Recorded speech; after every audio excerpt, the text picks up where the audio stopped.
American cannabis markets have boomed. You were saying, I remember doing videos back in the summer saying, hey, start looking at some American cannabis. Canopy, for example, is up like 300% in 90 days. Yeah. What's your view on that market? Is that, oh, we're moving a little too fast, or hey, this is bouncing back to where it should have been? So very interesting. And thanks for mentioning that, Jason. If you go back to those videos, I did say start buying these things in December, which is a good tax loss time to pick up those that may have gotten beaten up. And buy the good ones, the Canopies of the world, the bigger names, and they have performed extremely well. And one thing that I loved just 2 days ago was the fact that GW Pharmaceutical got bought out. Yeah. And that to me was serious justification for the medicinal value of cannabis. And I stress the medicinal value, which is the area in which we focus. So that is the research, the science, the cannabis plant, and what can it do in terms of biotechnology, drug discovery to help people. We're not into the recreational side whatsoever. We'll leave that to the rest of the people. So as a whole, for me, it certainly made, when I saw that, I'm like, it put a big smile on my face. I'm like, love it. And $7 GW has billion, been, by the way. no, I know it's been one of my favorite stocks since day one. And I just love it. It gave me kind of a good shot in the arm, like, here's your we're backing it. You know what I mean? It's like, here's the big money that's going into it, and I loved it. So that's kind of my view. I said, I look at the stock moves in a lot of those companies. It kind of makes sense, Jason, because a lot of them got recapitalized. A lot of them reversed, did reverse splits and stuff. There's a big gap in supply at the moment in some of those companies, meaning, in between, say, $10 and $20, there's no paper for sale, because if you got burnt buying the stock at $50 or $60 2 years ago, in your mind psychologically, you say, oh, I'm not going to sell it. It looks like it's rebounding. And that's why these things have what's called a gap up. They gap up and there's no paper around, no supply. So as a trend, though, the cannabis industry, I love it. Absolutely love it. And our focus is definitely at M2 Bio, our focus is on the medicinal cannabis side, not the recreational side. But I love what's going on. All great. Really, really happy. Yeah, no, cool. So yeah, outlook for the industry looks good. Medical side for sure. Yeah. Another hot topic in the markets too. Apple getting into EV. I know a few weeks old, but some big news. Kind of people expecting partnerships with Hyundai. Any opinions? I mean, hey, does this make sense for Apple? Listen, so, I mean, when you're big like all of these guys, Apple, Google, Tesla, you kind of have to make sure that you've got maybe 1 foot in the water. And the EV market is it's here. It's huge. It's going to be much huger.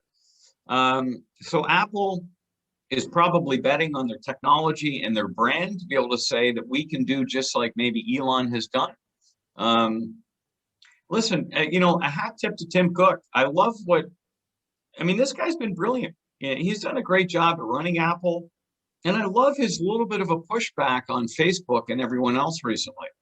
It's kind of like, hey guys, you need to get your shit together with the privacy stuff. Like, enough of absolutely stealing everyone's information. The public now gets it. So get your act in order, because I'm not going to support you guys. And then number two, as it relates to, censoring everyone. He had his opinion. He didn't come out. It's kind of what he didn't say that was really important. He's basically saying the same thing, and that is, stop censoring people. That's just not cool. In a way, like you said to Parler, get your technology set and transparent so that obviously people do not want or need or shouldn't be posting about, hey, let's go create a war. That's obvious. The average human being should know that. But if somebody posts that, hey, I don't believe that XYZ should happen, and it's a somewhat harmless tweet, well, that should be allowed to be posted, just because he is maybe a registered Republican Party guy, you can't take that away from him. So Tim has done a great job in voicing that opinion, and maybe he's the guy that can guide social media down the road in a good way, because at the moment it's a mess. Yeah. No, interesting. People, Obviously, yeah, a and lot of people are, sports. Yeah. yeah, people are leaving Facebook like you've never seen. I mean, they just reported the other day, it was amazing, and that doesn't surprise me. It's trailing, but people are they have been fed up with Facebook for a while. Um, it is amazing how these ads pop up, and you could be talking, you and I could be talking about Belgian waffles, and 2 minutes later on my Facebook feed, hey Jeff, do you want Belgian waffles? Right up the road, there's a restaurant that's got them on sale. It's like, it's crazy. Crazy. No, insane. Hey, we've talked about social media. You even called Twitter saw, a little sell off as well, Facebook. So Yeah, interesting, where the world's going. We'll see. I mean, hey, Clubhouse coming up quite a bit. You saw yeah, Elon Musk hopping on it. It almost feels like, hey, he's a big supporter, I guess, pushing it out there. Obviously the big kind of calling out the Robin Hood CEO. Hey, didn't sound like that to me when I listened to it, but whatever. But going on, I mean, talk to me about other industries. We're talking about this market. It seems a little overextended. We were chatting before I hit the record button about some people we're seeing get back into the markets. Is there anything you wanted to say about that? yeah. I mean, for me, I look at the mining industry, the gold sector, silver, all these things. I mean, they've been doing great. A lot of these stocks in Canada have done well. But it's funny to see a lot of the older guys that have been around the industry for quite some time jumping on the bandwagon. All of a sudden they announce, hey, I got a gold deal in Africa, or I got a gold deal over here, or wherever it may be. That again, to me, is a clear sign that we're reaching, the end of the cycle.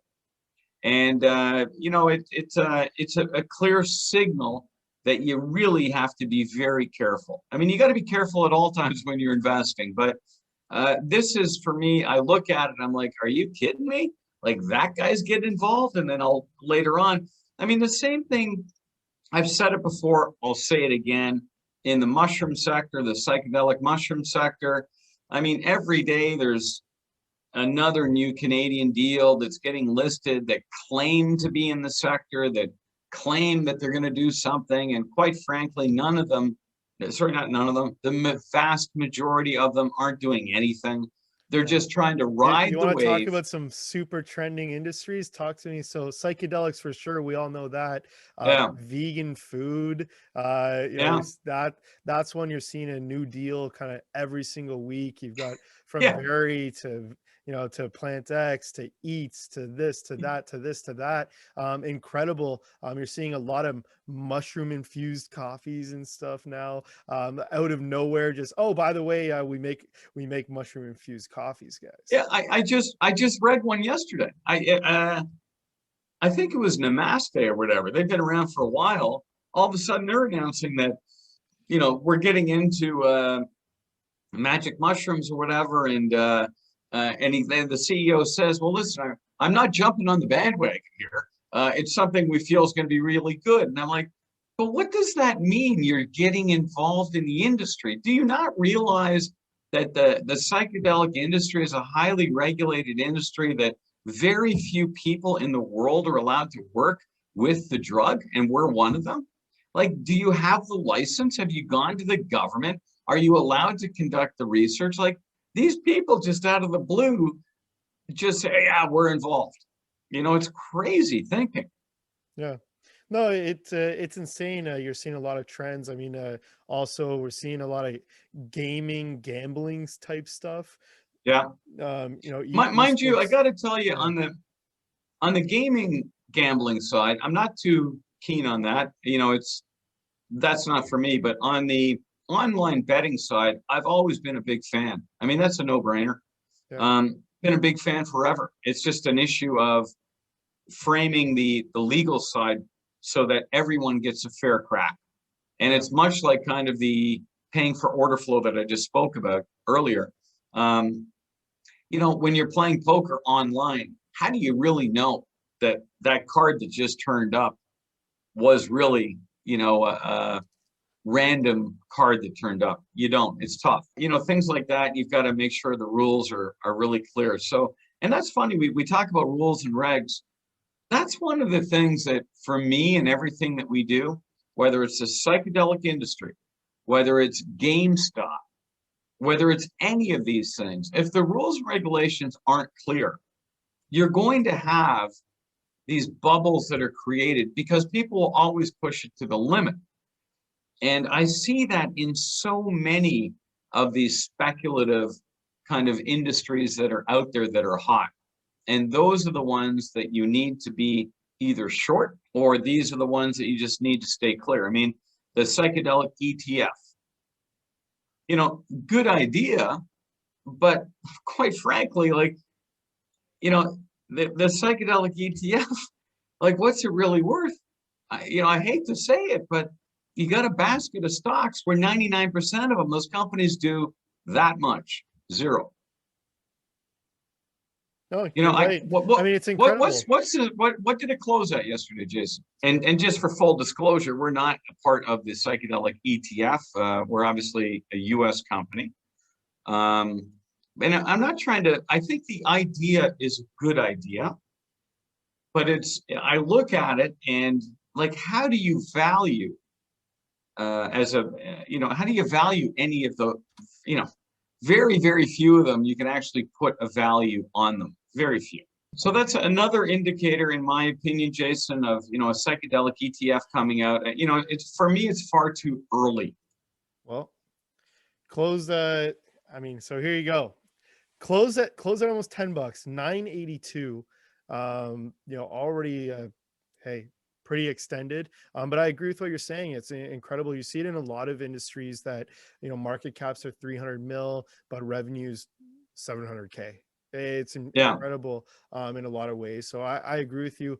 Look, psychedelics, a lot of them are going on a run. A lot of it seems like it's a pipe dream. But Totally. Hey, I think there is some good companies out there, for sure. Obviously, M2 Bio definitely falls into that list. I still like Compass.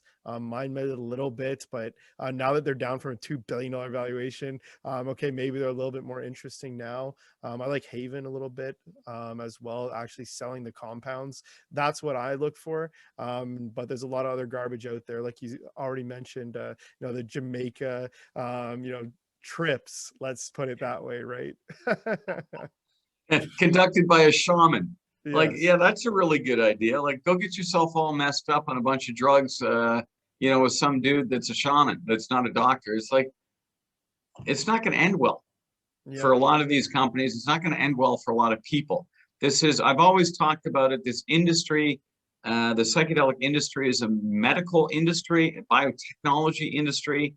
It's all about research and drug discovery. This is not about, getting stoned in the middle of the forest and taking care of all your problems. That's not where this thing needs to head. Agree. And we are seeing a lot of that.